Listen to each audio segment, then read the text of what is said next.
Med, you want to show us the mouse Sure. guard and tell us how you made it? So these mouse guards that I make are fashioned from a spice rack that you get at Bed Bath & Beyond.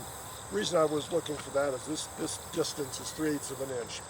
I've been told that a 1/4 inch is or 1/2 inch is too big for the bees, 1/4 inch is too small, so 3/8 is just about right, and you can get or maybe 4 or 5 mouse guards out of one spice rack.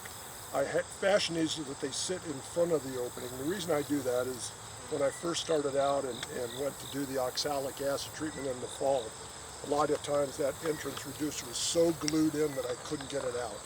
And the opening on most of the entrance reducers is too narrow to allow the tray of the oxalic acid vaporizer to fit in the hive. So I fashion these and then they just sit in front up against the box and we secure it by putting in big thumbtacks. Here, you can demo that one more time there, Yeah, how it goes. let's put the box back on. Here, show us where it goes there, Ned, before So you put the box on. It sits right here Okay, in front of the box. right. And so that'll keep mice out and also Mice out, serves yep. as an entrance reducer as well. Now we need to bring it all the way back to the back edge of here.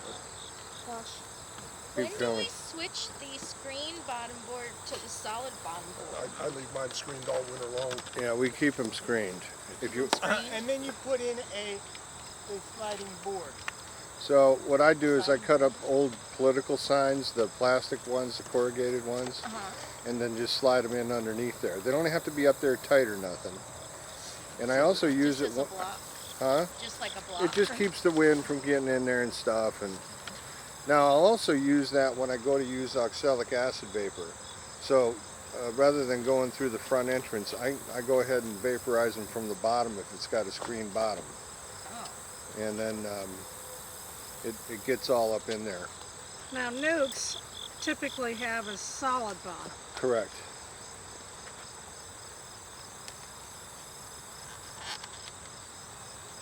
All right, I'm going to come around here, Med, so you can. You got these monstrous There's thumbtacks. the mouse guard installed. They've got a good number of slots to walk through. This is secured with these large thumbtacks. And had success with those in the past. Uh-huh. Okay, are we ready for box 2? Yep.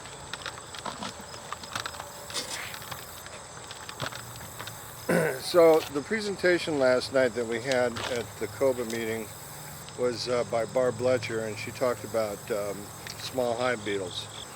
So this apiary here at Easton being relatively new and most of the woodware being new, we haven't had too much trouble with them.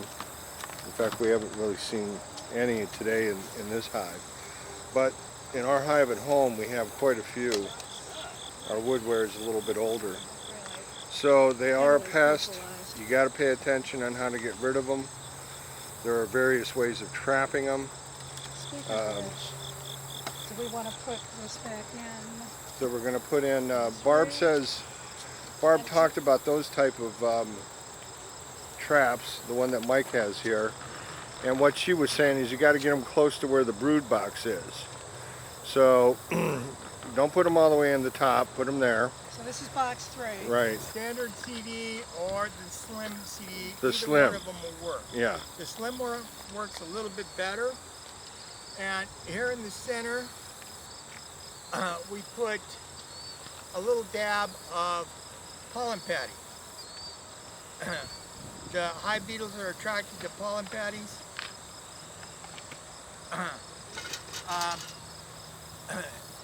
You want to put the black side up. Show them where the slots are that I broke out the plastic there, Mike. Okay, on each side of the CD, there's a little tab.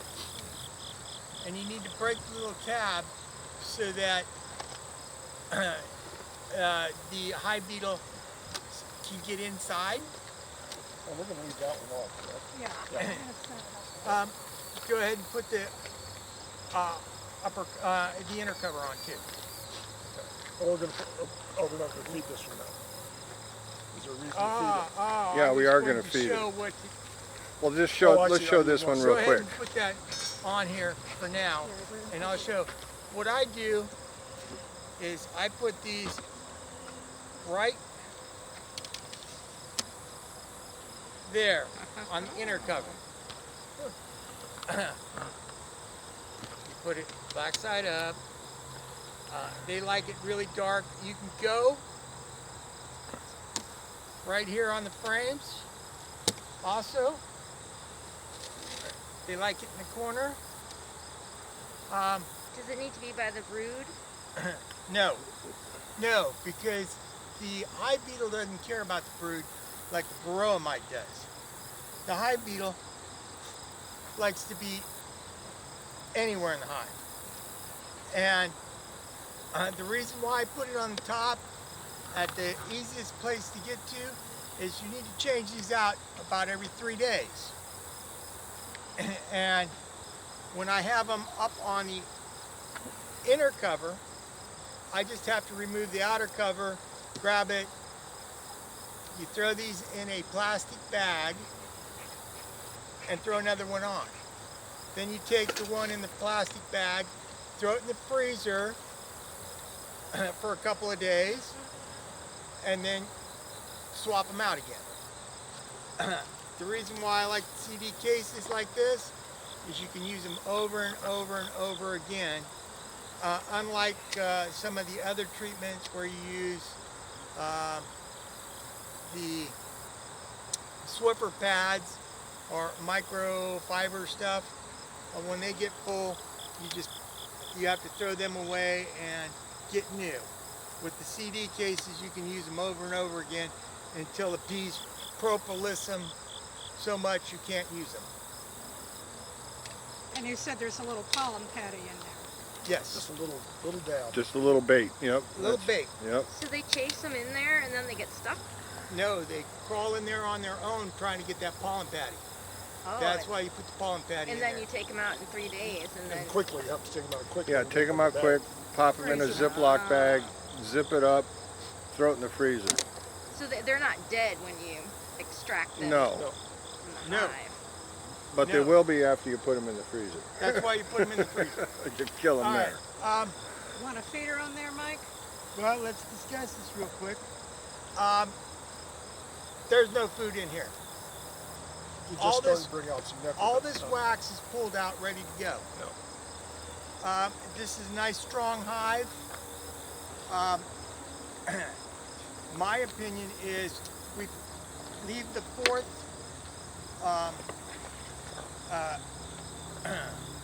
super on, box 4, the super on, and go ahead and feed it.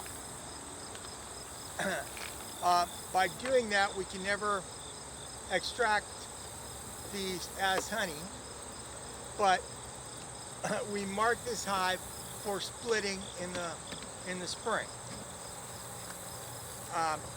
Now, both box 3 and box 4 both need to be have plenty of room for food. I mean, we could feed these things every 3 days from now until winter to fill this up if need be. Right. So, is that the census? Yep. Use this for Yeah. a split? Yeah. We've Okay. talked about it, and we're now feeding 2 to 1 also. Right, which means 2 pounds of sugar for every 1 pound of water. It's by weight, not by volume. All right, so a 2 to 1 syrup means for every 2 pounds of sugar, you're using 1 pound of water. It's a ratio of weight, not volume, which means if you're buying a 4-pound bag of sugar, you want to add 2 pounds of water to that, Correct. which is 2 pints. Right. A pint, also- a pound, a world around. And 2 pints is 4 cups, correct? Yes, Yep. 1 quart. but it's by weight, not by volume. No, it's 2 pints. 2 pints are 2 pounds. Pints are pound. A pint a pound. A pint is a pound the world around. That's right. In the spring, light feed is 1 to 1. In the fall, you want heavy feed, which is 2 to 1. 2 sugars to 1 water. So 2 pounds of sugar for every pint of water. That's it. I think we nailed that one good. So what would happen if we put 1 to 1 and not 2 to 1? The bees have to work way harder to dehydrate it. because they got to take all the water out and They use more energy for that. Right. Gotcha. in the springtime they use it automatically for food, and it helps produce a brood making mentality in the hive. You don't want that in the winter. You want them to store the food. 2 to 1 is the way to go. Now, Mike, let me ask you another question. If we were not planning to split this hive in the spring, would we keep that super rod, or would we take it off now? You would shake the bees out, take it off, freeze all the frames, and store them for next spring. All right, thank you. All right, before we add the feeder, Med's going to put pollen patties on here We'll put some on. in box 3 or 2. Where we You want to go? go down? I can put a little bit of each one. Actually, you just want to put it down here. Looks like taffy. It is. Candy.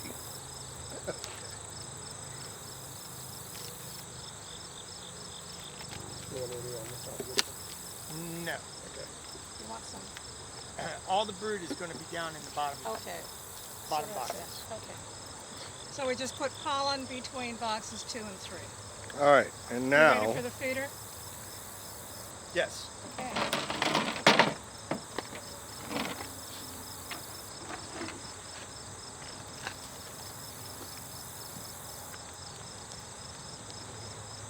make sure that dome's in the right spot.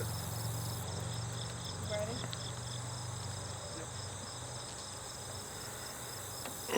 All right, again, putting the feeder on. We're feeding them 2 to 1. And this will encourage them to store that in all that comb that they've drawn.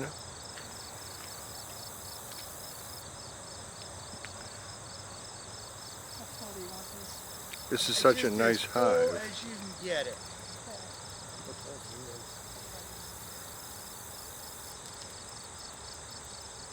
All right, so that was about 6 pounds of sugar and 3 pounds of water. And now that feeder is about half full.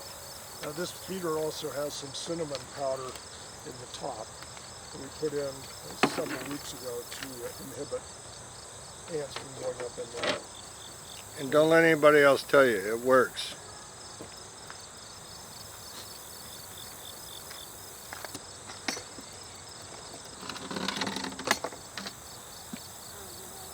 Now the bees have adjusted to the new mouse guard. They're going in without any difficulty.